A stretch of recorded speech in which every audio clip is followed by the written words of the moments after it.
Hello, everybody. Welcome back to another day of our Bible reading. It is September 13th, day 256 today. And we are going to continue on in our Old Testament reading in the book of Isaiah with chapter 12. Isaiah chapter 12 is where we're at. So, songs of praise for salvation. It says, "In that day you will sing, I will praise you, O Lord. You were angry with me, but not anymore. Now you comfort me.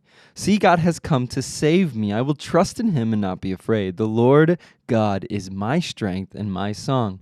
He has given me victory. With joy you will drink deeply from the fountain of salvation. In what wonderful day you will sing, thank you the Lord, praise his name. Tell the nations what he has done. Let them know how mighty he is, and sing to the Lord, for he has done wonderful things. Make known his praise around the world, and let all the people of Jerusalem shout his praise with joy. For great is the Holy One of Israel who lives among you." Chapter 13, a message about Babylon. Isaiah, son of Amoz, received this message concerning the destruction of Babylon. "Raise a signal flag on a bare hilltop. Call up an army against Babylon. Wave your hand to encourage them as they march into the palaces of the high and mighty. I, the Lord, have dedicated these soldiers for this task. Yes, I have called mighty warriors to express my anger, and they will rejoice when I am exalted. Hear the noise on the mountains. Listen as the vast armies march. It is the noise and shouting of many nations. The Lord of heaven's armies has called this army together, and they come from distant countries, from beyond the farthest horizons. They are the Lord's weapons to carry out his anger, and with them he will destroy the whole land. Scream in terror, for the day of the Lord has arrived, the time for the Almighty to destroy. Every arm is paralyzed with fear, and every heart melts, and people are terrified. Pangs of anguish grip them, like those of a woman in labor. They look helplessly at one another, and their faces aflame with fear. For see, the day of the Lord is coming, the terrible day of his fury and fierce anger. The land will be made desolate, and all the sinners destroyed with it. The heavens will be black above them, and the stars will give no light. The sun will be dark when it rises, and the moon will provide no light. I, the Lord, will punish the world for its evil, and the wicked for their sin. I will crush the arrogance of the proud and humble the pride of the mighty. I will make people scarcer than gold, more rare than the fine gold of Ophir. For I will shake the heavens, the earth will move from its place, when the Lord of heaven's armies displays his wrath, in the day of his fierce anger. Everyone in Babylon will run about like a hunted gazelle, like sheep without a shepherd. They will try to find their own people and flee to their own land. Anyone who is captured will be cut down, run through with a sword. Their little children will be dashed to death before their eyes, and their homes will be sacked, and their wives will be raped.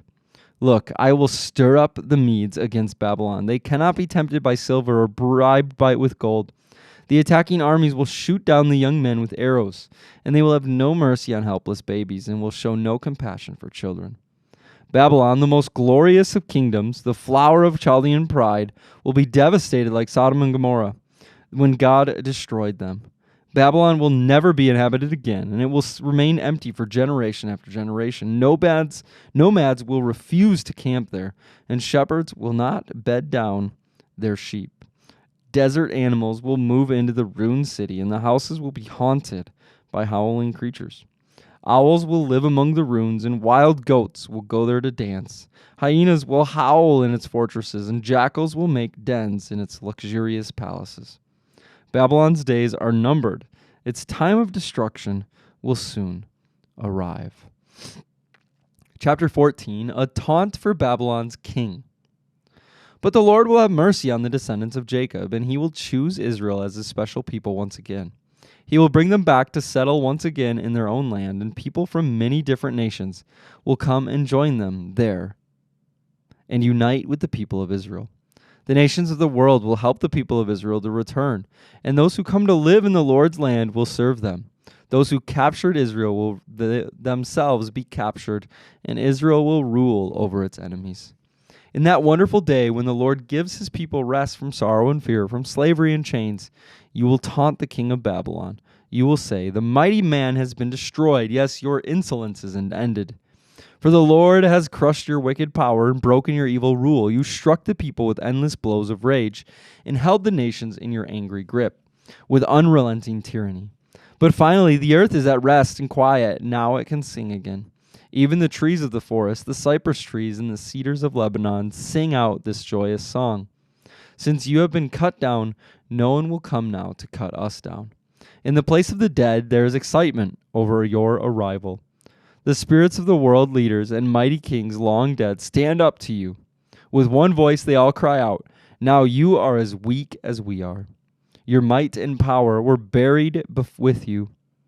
The sound of the harp in your palace has ceased. Now maggots are your sheet and worms are your blanket. How you are fallen from heaven, O shining star, son of the morning.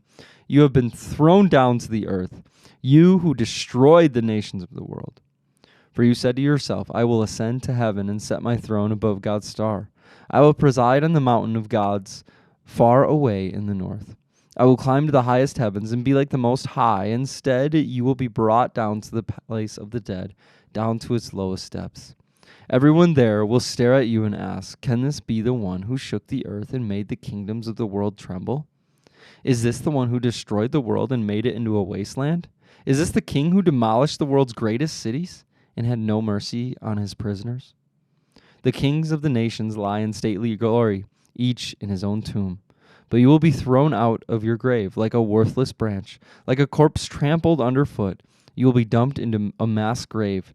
With those killed in battle, you will descend to the pit. And you will not be given a proper burial, for you have destroyed your nation and slaughtered your people. The descendants of such an evil person will never again receive honor. Kill this man's children. Let them die because of their father's sins. They must not rise and conquer the earth, filling the world with their cities. This is what the Lord of heaven's army says. I myself have risen against Babylon. I will destroy its children and its children's children, says the Lord. I will make Babylon a desolate place of owls, filled with swamps and marshes. I will sweep the land with the broom of destruction. I, the Lord of heaven's armies, have spoken.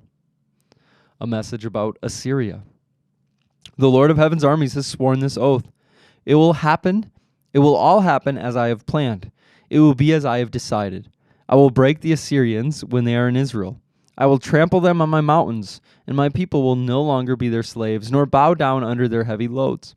I have a plan for the whole earth, and a hand of judgment upon all the nations. The Lord of heaven's armies has spoken. Who can change his plans? When his hand is raised, who can stop him? A message about Philistia. This message came to me the year King Ahaz died. Do not rejoice, you Philistines, that the rod that struck you is broken, that the king who attacked you is dead, for from that snake a more poisonous snake will be born, a fiery serpent to destroy you. I will feed the poor in my pasture, the needy will lie down in peace. But as for you, I will wipe you out with famine and destroy the few who remain. Wail at the gates, weep in the cities, melt with fear, you Philistines. A powerful army comes like smoke from the north. Each soldier rushes forward, eager to fight. What should we tell the Philistine messengers? Tell them the Lord has built Jerusalem.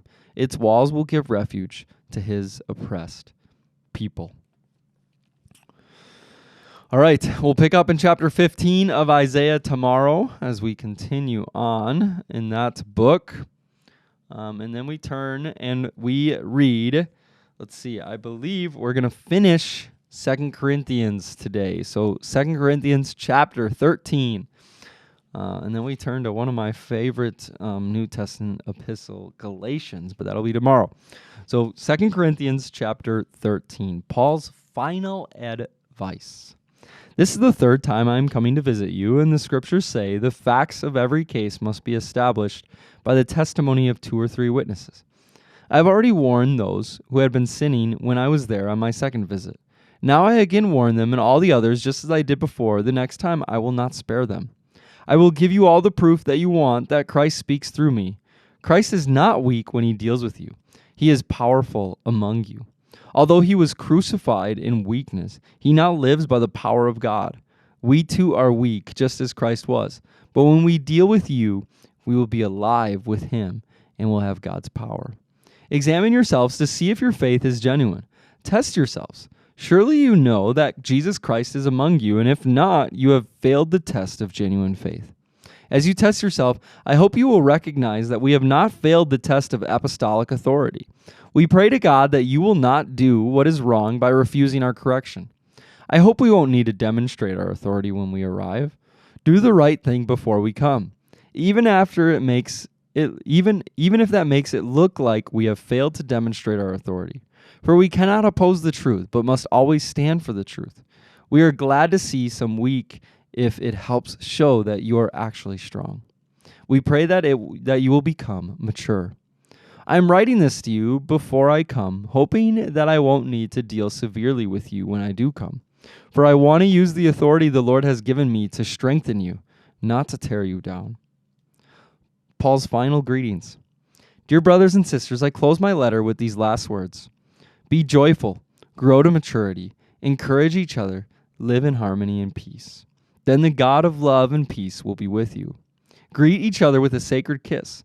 All of God's people here send you their greetings.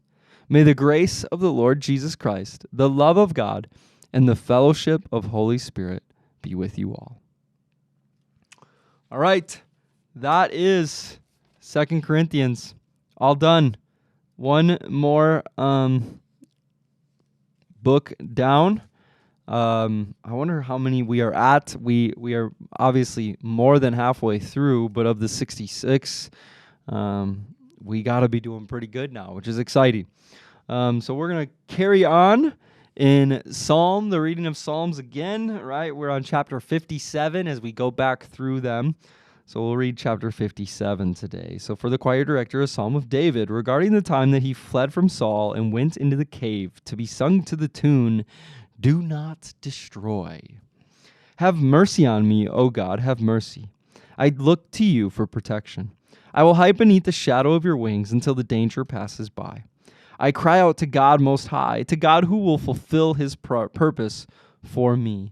He will send help from heaven to rescue me, disgracing those who hound me. My God will send forth his unfailing love and faithfulness. I am surrounded by fierce lions who greedily devour human prey, whose teeth pierce like spears and arrows, and whose tongues cut like swords. Be exalted, O God, above the highest heavens. May your glory shine over all the earth. My enemies have set up a trap for me. I am weary from distress. They have dug a deep pit in my path, but they themselves have fallen into it. My heart is confident in you. O God, my heart is confident. No wonder I can sing your praises. Wake up, my heart. Wake up, O lyre and harp. I will wake the dawn with my song. I will thank thee, Lord, among all the people. I will sing your praises among the nations. For your unfailing love is as high as the heavens. Your faithfulness reaches to the clouds. Be exalted, O God, above the highest heavens, and may your glory shine over all of the earth.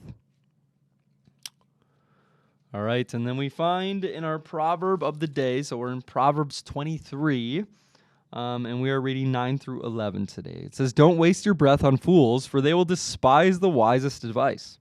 Don't cheat your neighbor by moving the ancient boundary markers.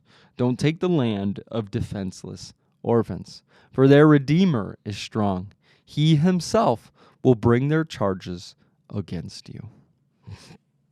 And then our quote of the day from Oswald Chambers today, it says, After surrender, then what?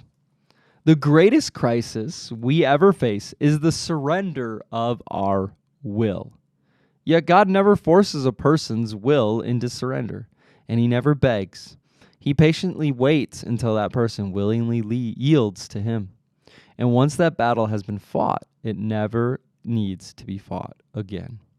John 17:4 says, I have finished the work which you have given me to do. Surrendering is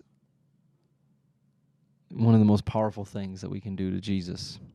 Surrendering to him, surrendering ourselves to him, surrendering our will to him, and allowing the Lord to work inside of us and to be victorious once and for all. Let's pray. Lord, we thank you that you are good. Lord, we thank you that you love us. Father, thank you that you are with us.